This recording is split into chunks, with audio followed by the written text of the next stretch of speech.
여러분 반갑습니다. 반도체 오빠 차 회장입니다. 오늘 이제 코스피하고 코스닥이 이제 혼조세를 좀 보였어요. 장을 마쳤습니다. 코스피는 그 외국인하고 기관의 쌍끌이 매도 속에 하락 마감을 했는데 2600선은 지켜냈습니다. 지켜냈고 전날에 그 중국의 경기 지표 등을 소화하면서 중국의 경기 회복 강도에 대한 의구심 지속에 뭔가 불안한 흐름을 이제 보였는데 코스닥은 2차 전지주 강세 속에서 3개월 만에 900선을 탈환한 거죠. 코스피는 전날 대비 11.38포인트 하락을 해가지고 2607.61을 이제 기록을 해요. 코스피는 이날 장 초반에 상승세를 보였는데 오전 9시 13분쯤에 하락 전환합니다. 그래서 이틀 연속 파란불이 켜진 거예요. 코스피는 전날에도 지난 10일 이후 5거래일 만에 하락으로 이제 마감한 바 있어요. 이렇게 외국인하고 기관애들이 이틀 연속 코스피에서 물량을 덜어내다 보니 지수 하락을 압박을 했고, 외국인하고 기관애들은 이날 각각 1858억, 한 3003억 정도 순매도를 했어요.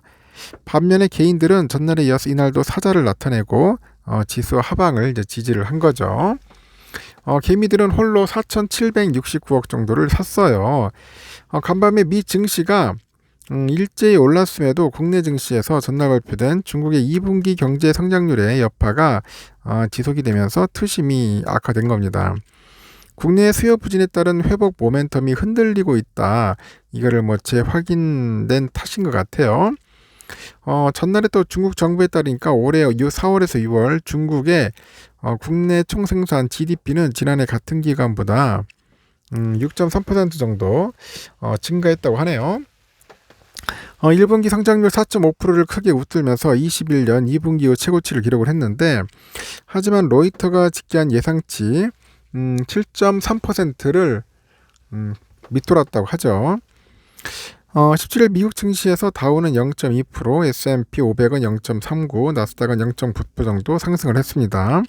앞서 지난주 보니까 JP모건 등 미국의 대형은행들이 지방은행발 금융위기에도 시장의 예상을 상회하는 실적을 발표를 했는데, 이들 기업들이 호실적을 발표할 것이라는 기대가 커졌던 것 같습니다. 미국의 투자자들은 지난주 발표된 인플레이션 지표가 모두 크게 하락을 해가지고 연준이 미국 경기를 침체에 빠뜨리지 않고 인플레이션을 잡을 것이다, 그런 기대를 높이고 있는 거 봅니다.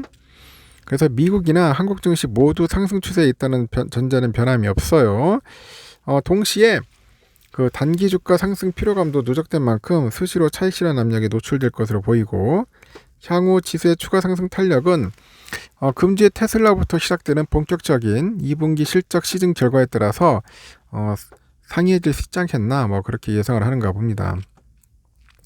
코스피의 시가총액 상위 10개 종목 보니까 포스코 퓨처엠이 13.2%, 포스코홀딩스 2%, LG엔솔 2.04, LG화학 1.3, SDI 0.58, 하이닉스 0.5% 이렇게 상승을 했어요. 반면에 삼성은 마이너스 1.7, 현대차 0.98, 삼바 0.54, 이렇게 우선주는 0.5% 정도 이렇게 하락을 했던 거죠.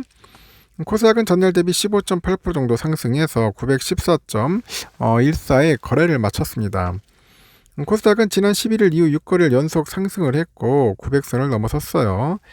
코스닥 지수가 종가 기준 900선을 돌파한 건 지난 4월 19일 이후 3개월 만입니다. 외국인들은 4,991억 정도 순매수했는데 기관애들이 1,375억, 개인들이 3,487억 정도 순매도를 했다는 거죠. 코스닥 시가총액 상위 10개 종목 보니까 에코프로 BM이 16.8, 에코프로 11.9, LNF 5.3, 펄어비스 4.69, 포스코 DX 2.6, JYP 1.6 상승을 했어요. 셀트리온제가 많이 빠졌어요. 5.98, 셀트리온 헬스케어 5.46, HLB 4.8, HPSP 0.4% 정도 이렇게 빠졌다. 그렇게 보시면 될 것 같습니다. 뭐 좀 아쉽기는 하네요. 보니까 우리의 삼성전자는 72,000원, 1,300원이나 빠졌습니다. 아침에 73,500원부터 잘 갈 듯 했지만은 역시나 쭉쭉 빠지더니 제가 이야기했죠. 한 72,000원 선은 지키지 않겠나 봤더니 역시나 72,000원 선을 딱 지켜버리네요. 보니까 상당히 힘들고 외롭고 짜증나는 그런 주가 흐름이었어요. 하여튼 어쩔 수 없습니다. 지금 상황은 좀 오르면서 또 조정받으면서 또 오르고 뭐 그런 흐름이에요, 여러분.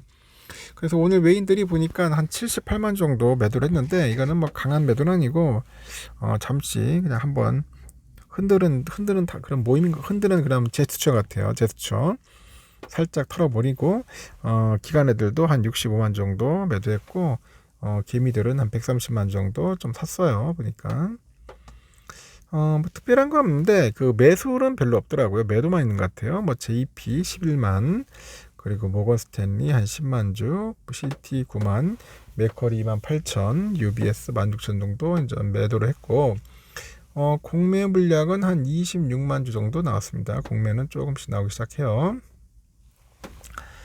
그리고 우선주도 아주 흥미로웠습니다. 뭐 형이 빠지니까 동생도 빠져야지. 빠질 때는 좀 덜 빠지는 것 같아요. 오늘 6만 전자 지켜하는데 약간 좀 부족했죠. 그래도 59,900원 갔습니다. 6만 전자 좀 빠질 때 그때 뭐 해야지? 뭐 59,600원 갔을 때 조금씩 주워 담는 분들이 있더라고요. 그렇게 해서 좀 담아 놓으세요. 참 재미없고 지겨운 흐름이죠. 이제 이런 때를 여러분들이 잘 활용을 하셔야 돼요. 잘 이겨내셔가지고 슬기롭게 극복을 하셔야 합니다. 외인들은 한 28만 주 정도 매수했는데 개인들하고 기관들은 좀 팔았다 보시면 될 것 같습니다. 메릴린치 14만, JP 11만, UBS 5만 7천, CLE 4만 3천, 맥커리 2만 3천 정도 매수를 했는데요. 반면에 메릴린치 애들이 한 2만 4천 주 정도 매도를 했다. 그렇게 보시면 될 것 같습니다. 장은 끝났습니다. 끝났고 재미없는 그런 또 하루를 보냈네요. 요즘 코스피가 영 시원찮네요. 코스닥은 요즘 날아다니고, 코스닥은 요즘 보니까 에코 시리즈들이 좀 많이 힘을 받고 있죠. 개미들도 좀 몰리고 있고, 여기에 또 숏스퀴즈가 좀 있는 것 같아요. 그러다 보니까 주가가 계속 치고 올라가는 그런 흐름을 좀 보여줬던 것 같습니다. 하여튼 오늘은 그 포스코 퓨처엠이 조금 신기했습니다. 포스코 퓨처엠은 전 거래일 대비 약간 13% 올랐다 했죠. 미국의 그 테슬라의 사이버 트럭이죠. 이 출시 소식이 전해지다 보니까 2차전지 종목 간의 그 순환매 장세가 좀 펼쳐져 가지고 이제 주가가 이제 급등하지 않았냐, 뭐 그런 이야기를 하는 것 같습니다. 포스코 퓨처엠 이외에도 뭐 LG엔솔, 뭐 삼성 SDI, LG화학, 포스코홀딩스, 하여튼 2차 전지주들이 강세를 보였다는 겁니다. 뭐 좋아요. 오를 때 올라야죠. 또 오를 때 오르고 차익 실현하실 분은 차익 실현하고 알아서 잘 하시기 바랍니다. 여기까지 하겠습니다.